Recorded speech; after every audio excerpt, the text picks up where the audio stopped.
नमस्कार बच्चों, मैं डॉक्टर ऋचा यादव आज आपको प्रचार की विधियों को समझाने के लिए उपस्थित हुई हूँ। तो आइए जानते हैं कि प्रचार की क्या क्या विधियाँ होती हैं।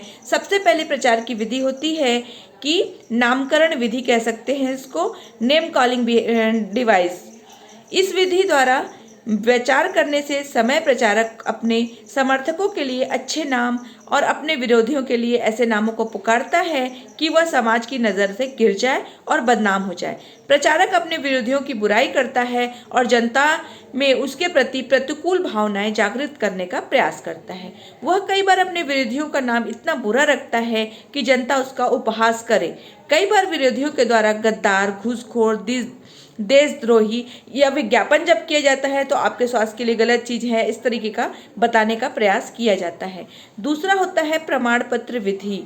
प्रमाण पत्र विधि में प्रचारक सामग्री के साथ साथ नेताओं, समाज सुधारक, समाजसेवी, कलाकार या अन्य प्रसिद्ध व्यक्तियों के विचारों या संपत्तियों को जोड़ दिया जाता है। जनता इस प्रकार के प्रचार को जल्दी स्वीकार कर लेती है क्योंकि प्रमाण पत्र देने वाला व्यक्ति समाज का प्रतिष्ठित या लोकप्रिय व्यक्ति होता है। व्यापार के क्षेत्र में इस प्रकार की प्रचार विधि का प्रयोग किया जाता है। जैसे टूरिज्म का प्रचार करने के लिए अमिताभ बच्चन जी का प्रयोग किया जाता है ना। अगला है लुभावक शब्द विधि। बहुत से शब्द और वाक्य ऐसे होते हैं जो लुभावने नहीं होते बल्कि लोगों के दिलों को आकर्षित करने वाले होते हैं। जैसे शब्दों को खंड में सुनकर सुनने वाले व्यक्ति की संवेगात्मकता जागरूक हो जाती है और वह आनंद का अनुभव करने लगता है। इस विधि में प्रचारक इन्हीं चुने हुए शब्द जैसे स्वतंत्रता, न्याय, एकता, मित्रता, बंधुत्व आदि का प्रचार का सहारा लेता है और इस प्रकार के प्रचार द्वारा लोगों में संवेगों को उत्पन्न करता है और उनके दिलों को जीत लेता है या उन्हें अपना अनुयायी बनाने में वह सफल हो जाता है। इस प्रकार के प्रचार में प्रचारक प्रेस और सत्य का पुजारी बन जाता है और धर्म विश्लेषण विशेष का एक रक्षा भी करता है। जैसे वह अपने आप को हिंदू धर्म का रक्षक कहकर प्रचार कर सकता है। प्रचार का चौथा तरीका होता है सरल जन समूह विधि, प्लेन फोक डिवाइस। इस विधि द्वारा प्रचारक अपने विचार को सिद्ध करने का प्रयास करता है कि वह दूसरों की तरह समूह की या समाज की ही एक इकाई है। उसका बाह्य व्यवहार इस प्रकार का होता है कि लोग इसे पसंद करें और उसको समझने लग जाएं। प्रचारक सहयोग और हित करने वाला है। प्रचारक जनसमूह की पसंद का व्यवहार इस प्रकार होता है कि प्रचारक और जनता के बीच कई बार संवेगात्मक संबंध उत्पन्न हो जाते हैं। सरल जनसमूह विधि के कई उदाहरण हैं। जैसे कई नेता लोग हरिजन की बस्ती में जाकर सफाई करते हैं, उनके लिए आवास, दवाई आदि की व्यवस्था करते हैं और हरिजनों के दिलों को जीतने का प्रयास करते हैं। कई बार नेता लोग गरीब लोगों के साथ ज्ञात करते हुए उनकी समस्याओं को सुनने की स्थिति में फोटो छपवा कर प्रचार करते हैं। चुनाव के दिनों में घर घर घूमकर बच्चों के साथ खेलना सरल जनसमूह विधि का ही एक उदाहरण है। गरीब जनता पर इस प्रकार के व्यवहार का बहुत अधिक प्रभाव नहीं पड़ता है, जबकि गरीब जनता ऐसे करने वाले नेताओं के साथ संवेगात्मक संबंध भी जोड़ बैठता है। छल विज्ञापन विधि, कर्ड शेकिंग डिवाइस इसे कह सकते हैं। यह एक धोखा देने की विधि है।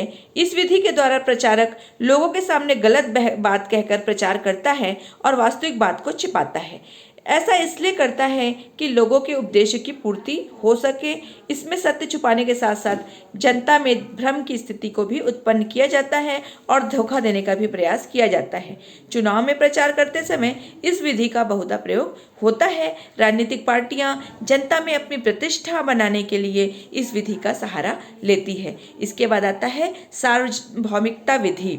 व्यक्ति की प्रवृत्ति बहुमत की ओर झुकने की होती है। इस विधि में प्रचार व्यक्ति को इसी कमजोरी को जानकर किया जाता है। इस विधि में अपनी वस्तु को उम्मीदवार या प्रोग्रामर के लिए समर्थन प्राप्त करने के लिए लोगों से यह कहकर अपील की जाती है कि हर व्यक्ति यही कर रहा है। दूसरी ओर इस बात को भी लोगों से अपील की जाती है कि विरोधी वस्तु या पार्टी कमजोर है, समर्थन उसको प्राप्त नहीं है, लोकप्रियताहीन है।